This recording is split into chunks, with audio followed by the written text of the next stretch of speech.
The creation of God is different from any type of other works that we can look at in the world. In that God created the world from absolute nothingness into the existence that we know it. This includes both the physical world that we perceive right now and the spiritual realms that exist, which though we don't physically see, we know they exist through the teachings of Kabbalah. One of the best examples, proofs, so to speak, that the spiritual realms are real and exist in addition to this physical one, is the soul that enlivens our body. The soul is something that we can't physically see or detect. However, everyone could recognize the difference between a dead body and a living body, except sometimes those living bodies are somewhat like they're dead as well, because the question is, are they really living? But that's a discussion for another time. So there is the idea of the body and soul, which is in the human being. And then there is the concept of the physical world that we see, including all of the galaxies, the heavens, the stars, and spiritual realms that God created in addition to those realms that we just can physically perceive. Now, when it says God created both heaven and earth, it means he created everything we've just mentioned from nothing into being.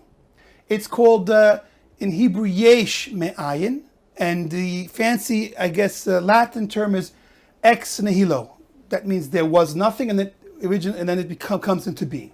Now, the interesting result, which is what we have to understand, is meaning what's the difference if the world existed and there's a God that controls the world versus that there was no world that existed and God created it and brought it into existence and also controls it. What is essentially the difference? Meaning, who cares? So we can get fancy, we can make a whole course about this, let the rabbis just talk, the Kabbalists talk all day long about how God created the world and brought it from absolute nothingness, right?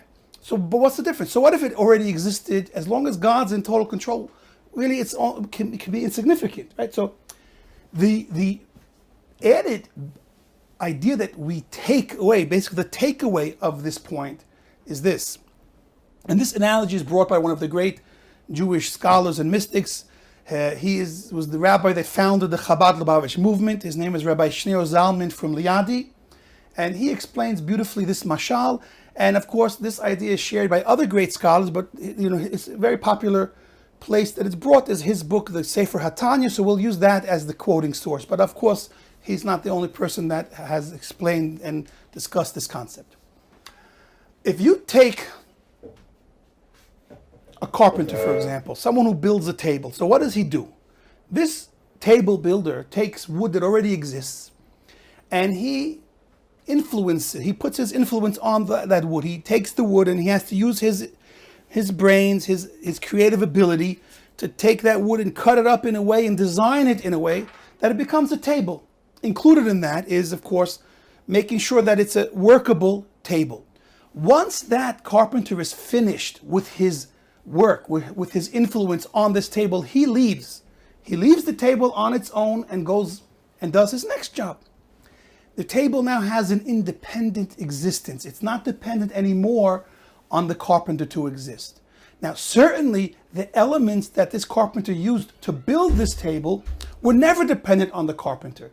They existed independent of the carpenter. The nails, the wood, everything else used to make this table a functioning table, the elements were already there. He didn't bring them into existence. What he did was his influence and his intellect created a new table by putting these elements together in a way that they function as a table. Now, let's compare to the creation of the world by God. Since the world had no existence until God brought it into existence, so obviously every aspect of this world is dependent on God in order for it to exist. It doesn't have that independent existence before God gets involved. So its very existence is absolutely dependent on God. Let's take the second idea. Once this carpenter's done with working on this table, he moves away to his next project, and the table has an independent, continued existence without the carpenter's involvement. If it breaks, he might be brought in to fix it, but without the breaking, we don't need him anymore. So now let's take the God and the world in this same scenario.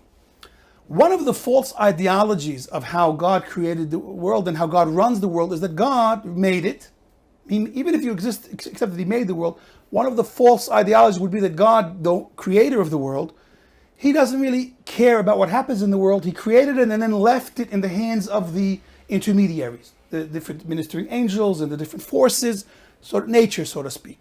So essentially, God made a world and it's not in his hands anymore. That is a false ideology of what we call idol worship. We believe that not only did God make the world, but he is constantly involved in the world. He constantly is paying attention to what happens in the world. And that makes a very big difference between a world that was created and abandoned versus a world that was created and is maintained and cared for and observed by God. Now, if we speak about God creating the world from nothingness, so the question is, at what point does this world really exist? So the answer to that is, it doesn't really exist. This world is defined as a temporary or optional existence. It's not a real existence. It doesn't exist in essence. Why? Because if we go back to the source of the world, how did it start? It started because God willed it to be. And it was the divine will, this infinite will of Hashem, that brought the world into existence from nothingness. So the famous question, or if it's not so famous to us, a question that we may ask, if God wanted to destroy this world, how would he choose to destroy it, is really a pointless question. It's not a real question. Although we see that God chose to bring a flood to destroy the generation right around Noah's time, and he did bring plagues on the Egyptians to hurt them and kill them because they were doing things that were not appropriate in Hashem's eyes. God doesn't have to destroy the world if he doesn't want it to exist. It's a much simpler process for him. Since it's the divine will that brings the world into existence, so all would require, so to speak, is a shift in God's will. If God no longer willed the world to exist, he would stop willing it to come into existence and it would stop existing instantaneously. And that's the big difference between a world that existed on its own versus a world that exists only because it's the divine will that causes it to exist constantly. Now, once we accept and understand that it's the divine will that brings this world into existence, and that's a constant process, meaning at any moment, if God would, so to speak, change his mind, the world would just stop being. So now we can take a deeper appreciation for how he's involved in the world, because the fact that we still exist right this second, I mean this second, I got to somehow speed this up so I can get the right second. But anyway, the fact that God is bringing this world into existence right now is a clear proof that he is involved in the world. Why? Because if it's his act of creation that's making us exist, that means he's by definition involved in the existence of the world every second. This approach to creation negates the possibility for a world that's not involved with God, that God is not involved in. Meaning a world void of God's presence or God's awareness cannot exist if we entertain, or if we accept this idea that God is actually making the world right now. And so the mistake by earlier people that went into the direction of idol worship was really a result of a lack of full understanding of exactly what this world is and how it came to be, and how God is making it exist and how God is involved in the world he created.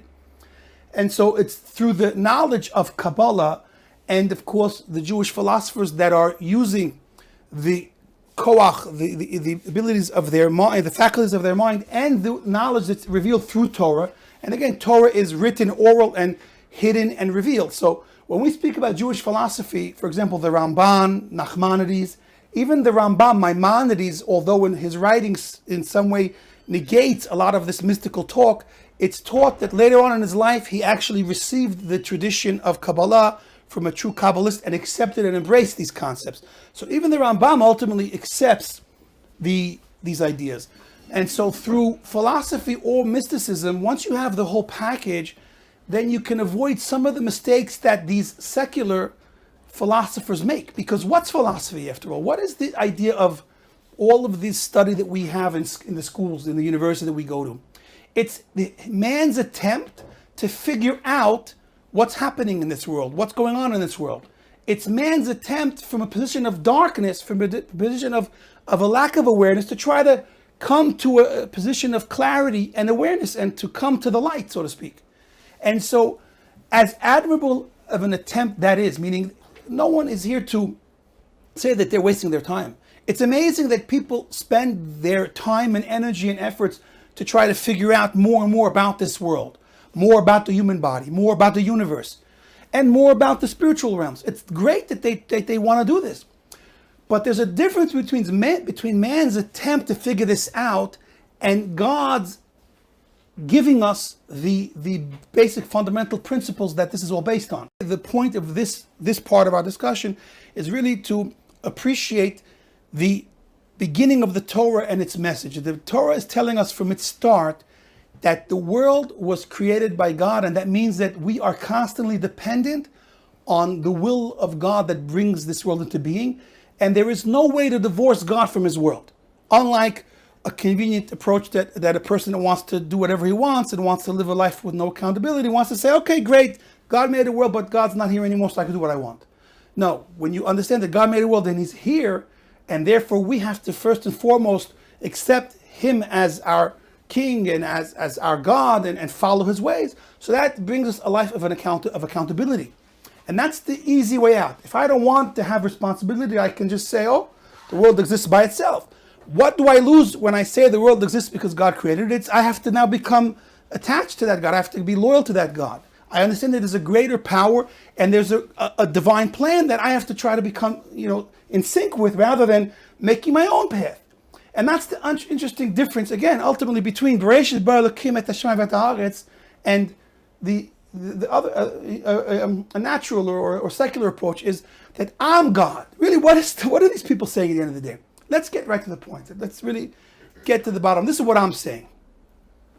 A person that wants to say that this world exists on its own wants to say, I exist by myself. I am the master of my life and I am my God. And whatever I decide will be my truth, and whatever I decide will be the right moral path for me to choose to live a life. That's what he's essentially saying. And that's the difference. There's something bigger than you. Rule number one in Jewish philosophy, God is bigger than your brain.